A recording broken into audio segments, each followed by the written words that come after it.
the Bible and alcohol consumption. This is going to be a brief video on the topic, just a survey.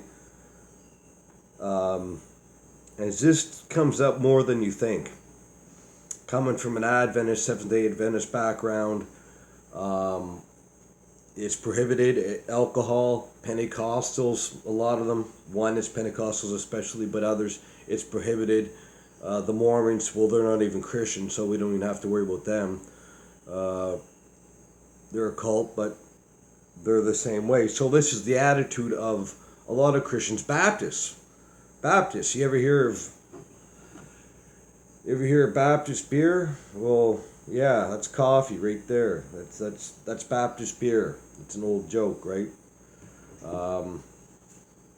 So there's a lot out there that really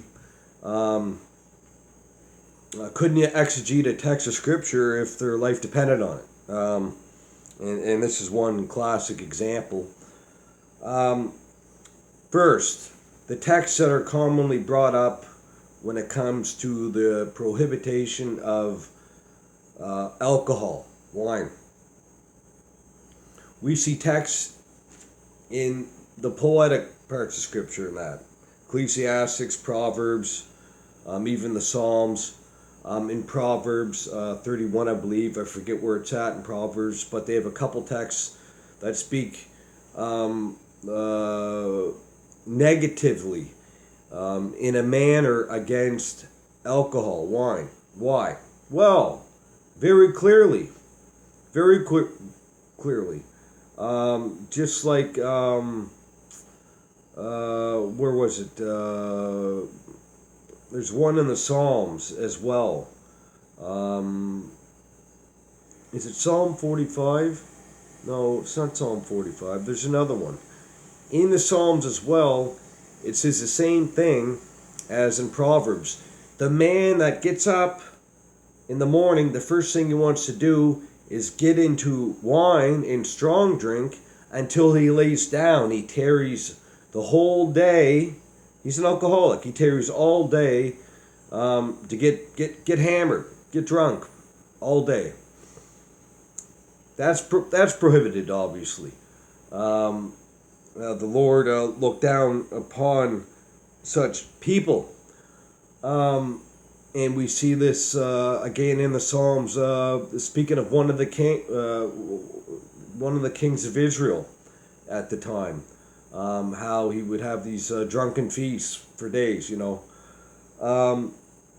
but we have to remember these are specific contexts dealing with specific cases of the alcoholic. It's not speaking of every individual, hands down. It's speaking of specific people with specific appetites. Okay? It's just not a prohibiting across the board. Some of the same texts that we see, like in the Proverbs 31:6 says, give wine to one that he's merry, the one that's depressed. Give him wine that he's merry. Is that unfermented wine? Is that Welch's grape juice? Is that going to make the heart merry? I can drink a gallon of Welch's grape juice. I guarantee you, I'm not going to be too merry. No. Obviously not. It's fermented.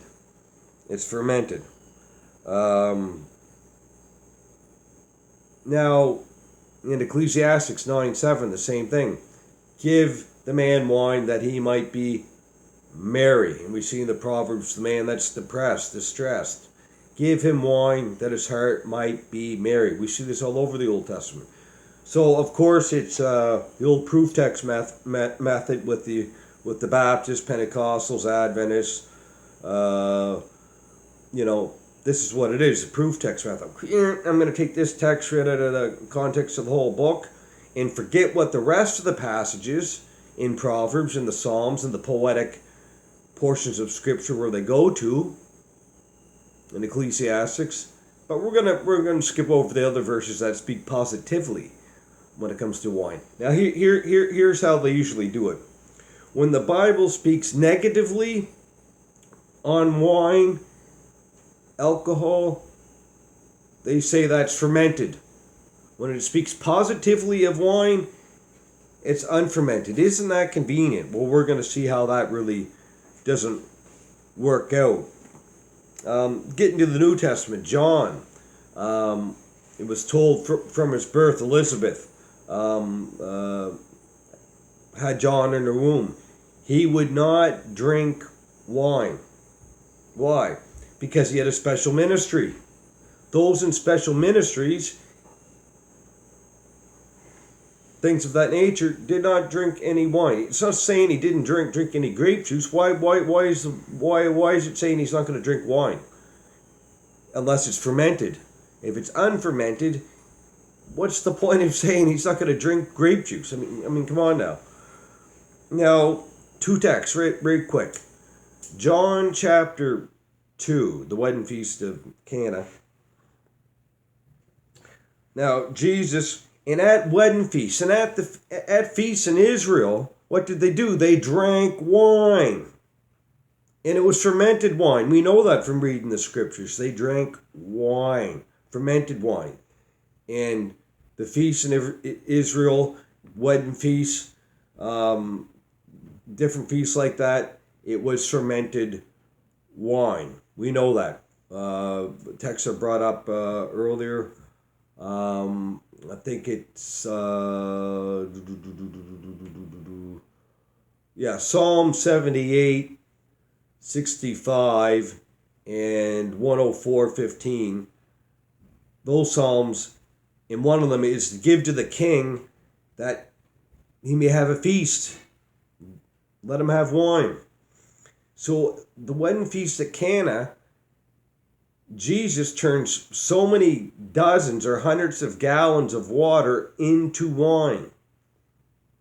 And then probably the bridegroom says, well, usually people bring out the good stuff first. Then when people are well drunk, when they have well drinking, when they're getting their full of wine, the crappy stuff's put out on the table. But Jesus saved the best for last. He saved the best for last. And we know the Jews in the wedding custom, after the betrothal, all of that, in the wedding feast, they drank fermented wine. Yeah, fermented wine. John 2, I'm not going to get into that too much. I'm going to give one more scripture and this will be it. I'm going to keep this under 10. 1 Timothy. Let's go to 1 Timothy. Now these are the pastoral epistles, as a lot of us know. 1st and 2nd Timothy and Titus, giving advice to these two young elders on church government, ecclesiology. Where do we want to go when we looking up ecclesiology? Do we go to the Gospels? No, we go to the pastoral epistles.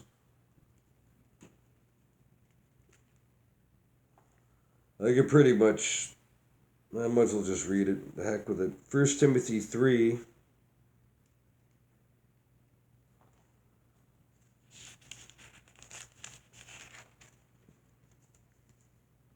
First Timothy 3, verse 1.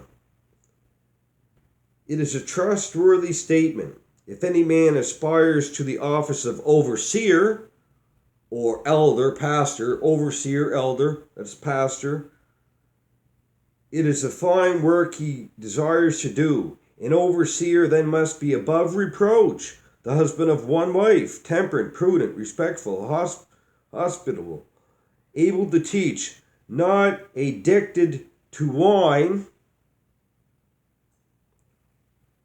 but gentle, peaceful, free from the love of money.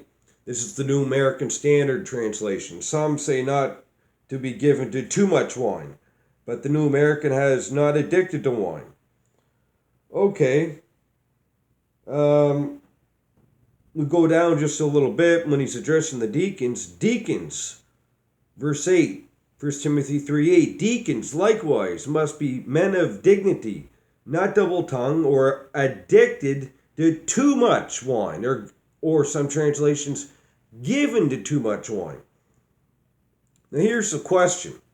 If Paul's speaking of unfermented Welch's grape juice, like I was taught as an Adventist, and like the Baptists teach, the Pentecostals, if Paul is speaking of unfermented grape juice, why is he saying that the deacons can be given to some wine or some Welch's grape juice, but the overseer, the elder, the pastor can be given to no wine, or i.e. Welch's grape juice? Why would he prohibit him from pounding back Welch's grape juice? The only way this makes sense is if it's fermented wine. And there's no way of getting around this text. I've discussed with many Adventists over the years. This wasn't the main topic, obviously. Alcohol in the Bible, obviously the Sabbath would come up, the law, investigative judgment, Ellen White, all that good stuff. But, yeah, it makes no sense whatsoever for the overseer to be abstinent from wine completely unless it's fermented. And the deacon can be given to a little bit unless it's fermented. They're men in church office. You know, they cannot have these type of distractions to be given to wine or given to too much of it. Another fact, of course, in the Middle East, it's pretty warm over there. If you wanted to have your Welch's grape juice, unfermented wine, it's very difficult because the wine ferments very quickly. The warmer the climate is, I can tell you, I made booze. I made moonshine. I can tell you, you have it in the bucket there, the mash, before you run it off the still. When that cap thing is bubbling, you put it in the summer in a room, in a closet, shut the door. What's going to happen? It's going to bubble more. That means it's working. The yeast is working off. It's starting to ferment. In the Middle East, it's so warm, that climate was back then, was now, so warm that they would have no unfermented wine. I mean, it would be virtually impossible. Plus, the water wasn't too clean over there. The wine was better to drink in a lot of cases. That's why Paul says to Timothy in 1 Timothy 5:23, and it is up to the objector. It is the burden of proof is on the Baptist and Pentecostal to prove that when Paul says, for your stomach's sake, give yourself some wine. Because he had a stomach ailment. Timothy, young Timothy, the minister in Ephesus in Asia Minor. Drink some wine. Because the water was bad over there. Is he telling them to drink grape juice? No, I should tell them to drink grape juice. The burden of proof would have to be on the cult or cultic mind set individual to prove otherwise. So 1 Timothy 3 for me is a magic bullet, but this proof text with scripture, going to the Psalms, going to Proverbs. I picked out two just randomly. Psalm 45 and I forget the other. Random. God's given a blessing for the king to have wine, be merry, and have his feast. But then there's a curse, not a curse, denunciation of a king who was just getting smashed, drunken orgies. So there's a difference. Moderation, you could say, is what Scripture would speak of.